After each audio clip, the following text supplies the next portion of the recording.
इस महल से रोज किसी के कदमों की आवाज आती है। सूर्योदय से लेकर शाम तक यह महल बिल्कुल सामान्य दिखता है, लेकिन शाम होने के बाद से इसी महल में चीखे और कदमों की आवाज इस कदर सुनाई देती है जैसे कि कोई बरसों से किसी की राह देख रहा हो।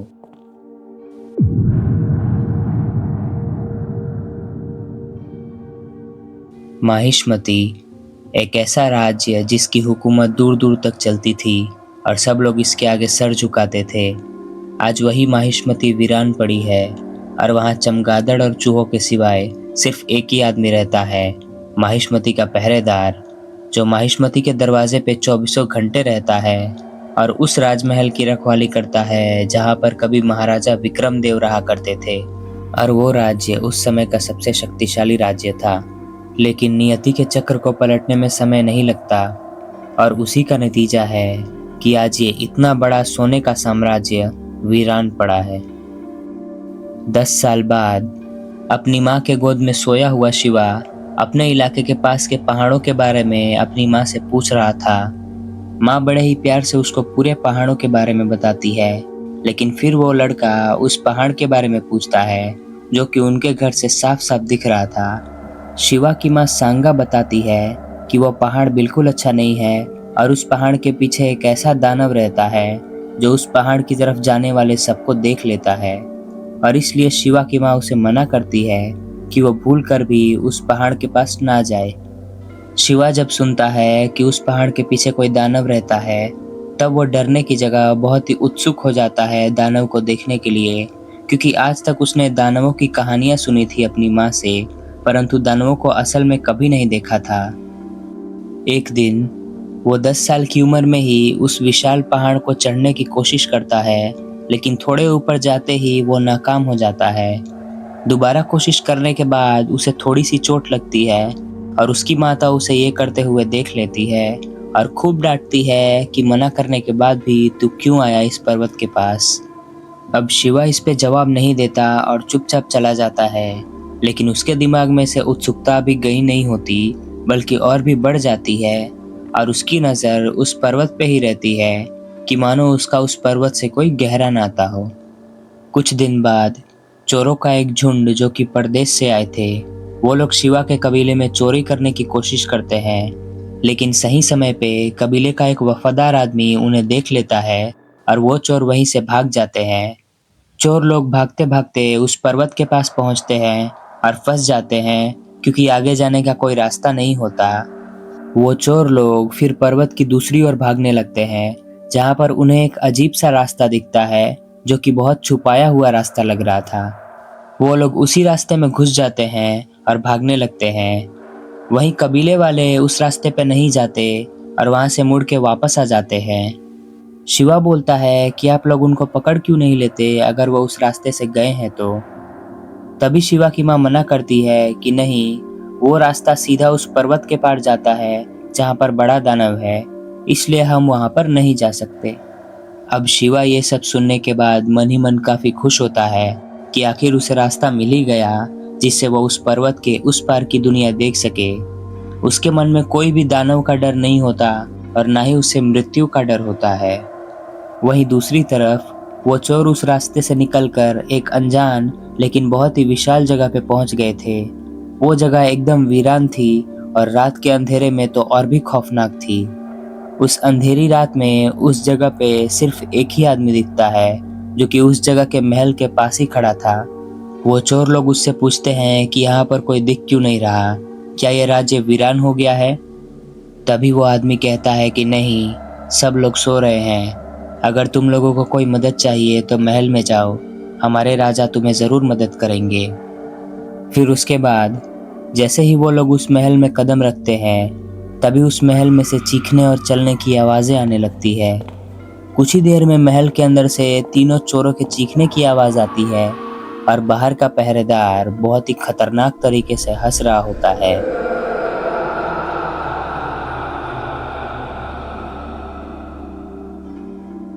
अगले दिन शिवा अपनी माँ से बहाना करके उस अनजान रास्ते की तरफ निकल जाता है और उस रास्ते से चलते चलते वो उस दानव को खोज रहा होता है जो कि उसकी माता ने बताया था।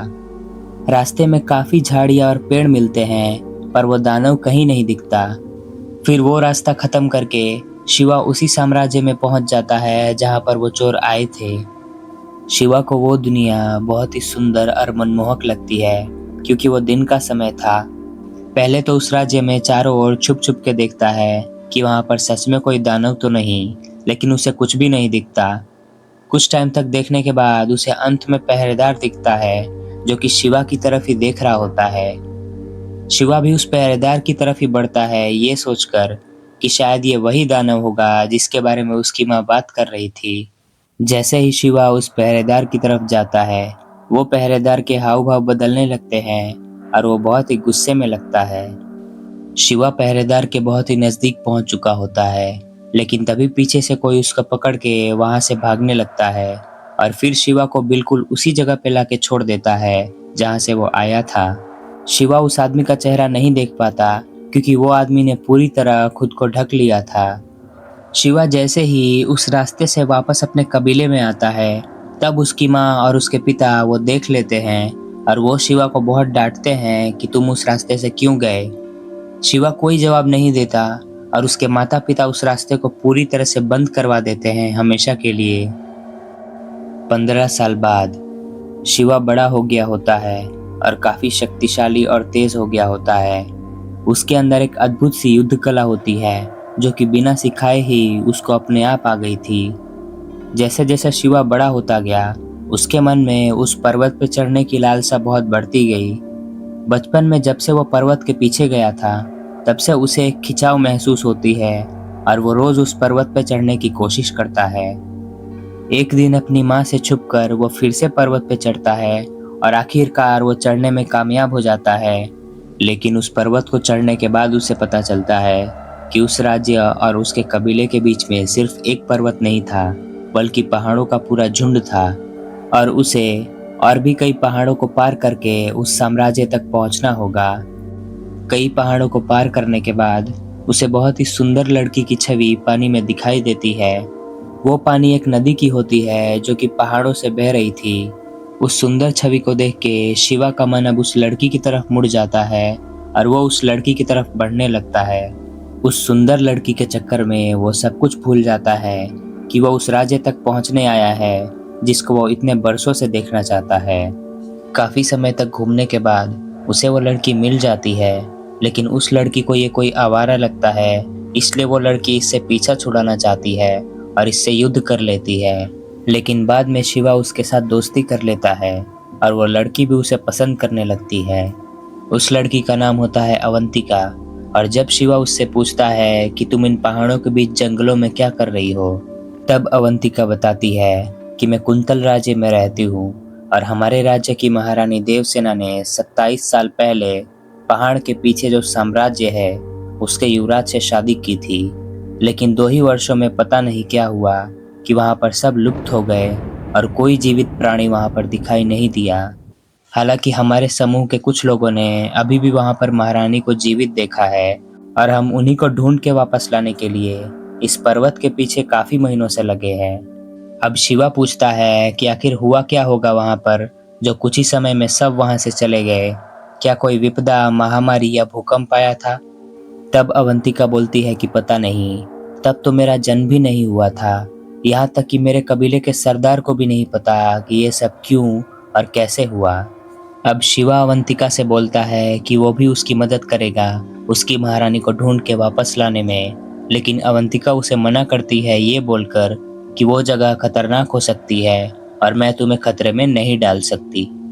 तभी शिवा उसको अपने बचपन की बात बताता है, जब वो उस खुफिया रास्ते से उसी साम्राज्य में घुस गया था और उसने वहां पे सिर्फ एक ही आदमी को देखा था, जो कि पहरेदार की तरह महल के बाहर खड़ा था। हालांकि वो उससे मिल नहीं पाया और किसी अनजान आदमी ने उसे वहां से हटाकर वापस उसके कबीले के पास छोड़ दिया। अब अवंतिका उससे पूछती है कि वहां क्या क्या देखा था उसने और क्या वो पहरेदार का चेहरा देखा उसने और वो 2 व्यक्ति के अलावा कोई और था वहां पे। तब शिवा बोलता है कि नहीं, लेकिन मैंने पहरेदार का चेहरा जरूर देखा था। दूसरी तरफ शिवा के माँ और बाबा बहुत ही चिंता में होते हैं कि शिवा आखिर गया कहाँ। तभी कबीले का एक आदमी बताता है कि उसने शिवा को पहाड़ पे चढ़ते हुए देखा था और शायद वो पहाड़ को चढ़ भी चुका है। अब ये सुन के शिवा के माँ और बाबा बहुत ही चिंता में आ जाते हैं और वो भी शिवा के पास जाने का सोचते हैं। वहीं पे शिवा अवंतिका और उसके कुछ साथियों के साथ उस राज्य में घुस ही जाता है और वहाँ पे उसको फिर से वही बचपन वाली यादें आती है जब वो यहाँ आया था। असल में बचपन में शिवा की किस्मत अच्छी थी कि वो दिन में आया था, लेकिन इस समय अवंतिका के साथ पहुंचते पहुंचते वहां शाम हो चुकी थी और अब रात भी होने वाली थी। शिवा और अवंतिका अपने कुछ लोगों के साथ वहां पर उस पहरेदार और महारानी को ढूंढने लगते हैं। तभी उनको अंधेरे में एक आदमी दिखाई देता है जो कि बिल्कुल वैसा ही लग रहा था जिसने शिवा को वापस छोड़ा था बचपन में। शिवा उस आदमी के पीछे भागता है उससे यहाँ के राज जानने के लिए, लेकिन अचानक से वो आदमी कहीं पे गायब हो जाता है। फिर अवंतिका शिवा को महारानी देवसेना पे ध्यान देने को कहती है और बोलती है कि हमें महल के अंदर जाके देखना चाहिए। हालांकि महल तक जाने के लिए उनको थोड़ा आगे जाना पड़ेगा, इसलिए वो लोग बड़े ही सावधानी से आगे बढ़ते हैं और वो अनजान आदमी अभी भी पीछे ही होता है। शिवा और अवंतिका महल के पास पहुंच जाते हैं और तभी शिवा बताता है कि उसने इसी जगह उस पहरेदार को देखा था, लेकिन अभी वहां पर कोई पहरेदार नहीं होता और वहां से महल में जाने का रास्ता एकदम साफ होता है। महल में घुसते ही उन्हें कई सारे चित्र देखने को मिलते हैं, जिनमें से एक चित्र की शक्ल बिल्कुल शिवा जैसी होती है और उस चित्र को सबसे पहले अवंतिका देखती है और वो शिवा को भी बताती है कि ये चित्र में जो आदमी है वो बिल्कुल तुम्हारे जैसा दिख रहा है। शिवा को कुछ समझ नहीं आता, बट तभी महल से चलने की आवाज़ और चिल्लाने की आवाज़ें चालू हो जाती है। अवंतिका अंदर ही अंदर डर जाती है और तभी उसको और शिवा को उस खाली राज्य दरबार में सब कुछ भरा हुआ दिखाई देता है और पीछे से घोषणा की आवाज़ आती है कि महाराजाओं के महाराजा अमरेंद्र बाहुबली पधार रहे हैं। अचानक से महल की सारी बत्तियां और सारे दिए अपने आप जल जाते हैं और पीछे से अमरेंद्र बाहुबली उस राज सिंहासन पर बैठने जाते हैं। अब ये सारी चीजें इतनी अजीब और डरावनी थी कि दोनों को कुछ समझ नहीं आया। तभी शिवा देखता है कि वो आदमी जो गायब हो गया था वो फिर से उस महल के अंदर दिखा और शिवा अवंतिका को लेके उस आदमी की तरफ दौड़ने लगा।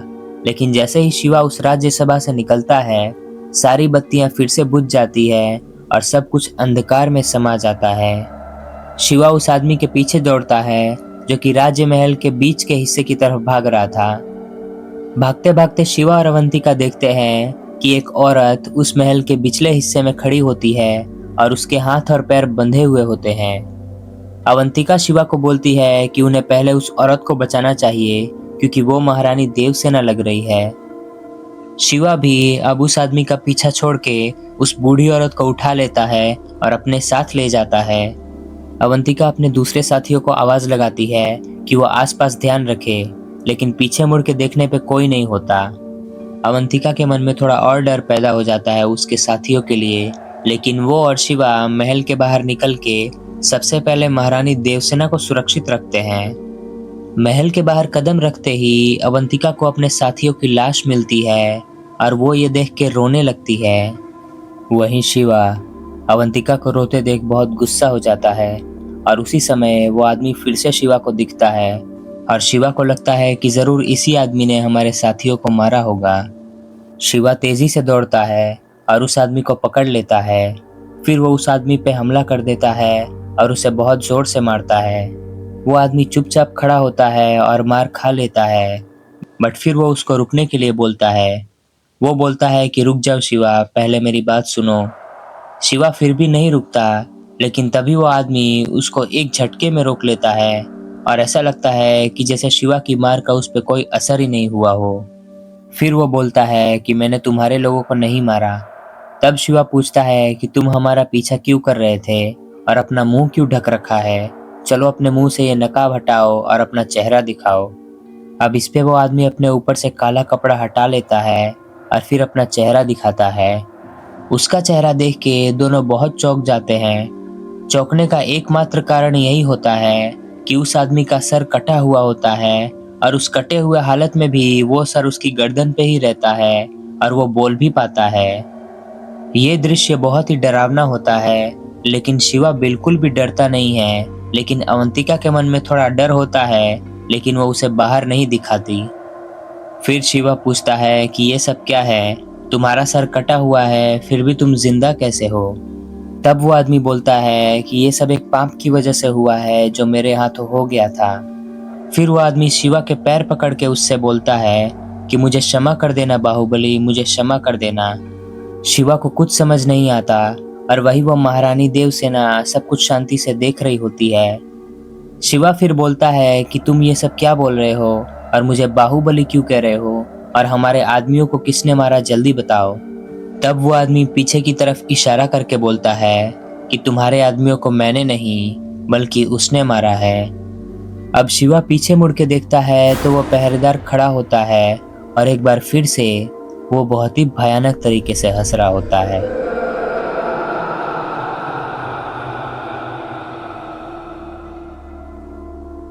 तो आखिर वो पहरेदार कौन है, और ये सरकटा आदमी बोल कैसे रहा है? महल में शिवा की छवि कैसे आई, और वो अनोखा दृश्य जिसमें सारे दिए और राज्यसभा जाग उठी थी, वो कैसे हुआ? इसका जवाब आपको इसके पार्ट 2 में मिलेगा। तो जल्दी से इस चैनल को सब्सक्राइब कर लो, और नेक्स्ट पार्ट देखने के लिए कमेंट करो पार्ट 2। जितने ज्यादा कमेंट्स आएंगे नेक्स्ट वीडियो उतनी जल्दी आएगी।